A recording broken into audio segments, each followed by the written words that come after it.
જીવનમાં કોઈ પણ ક્ષેત્રમાં સફળતા પ્રાપ્ત કરવી એમાં 9 પી જોઈએ. અને આ 9 પીને તમારે આ 9 દિવસમાં મજબૂત કરીને જવાના છે. એમાં પહેલું પી એ પ્રેરણા છે. આપણા જીવનની શરૂઆત જ એક પ્રેરણાથી થાય છે.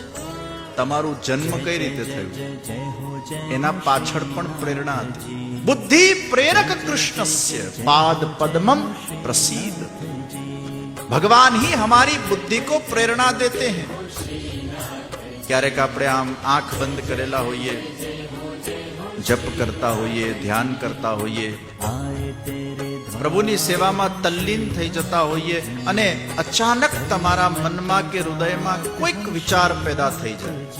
કોન્શિયસલી તમે ક્યારે પણ એનો વિચાર પણ ન કર્યો હોય અને એકદમ તમારા મનમાં આમ કોઈક આમ વિચાર આવે, એનું નામ પ્રેરણા. તમારા હૃદયના તાર આમ હલવા લાગે, અંદરથી એક પ્રકાશ થવા લાગે, ઈશ્વર કંઈક તમને કહી રહ્યો છે એવી તમારામાં લાગણી પ્રગટ થવા લાગે. આ પ્રેરણા છે. જ્યારે આવી પ્રેરણાઓ આપણને થાય તે વખતે બસ આપણે એક કદમ આગળ વધીએ ને ઠાકોરજી 10 કદમ સામે ચાલીને આપણને લેવા આવી જાય. તો સબસે પહેલે પ્રેરણા.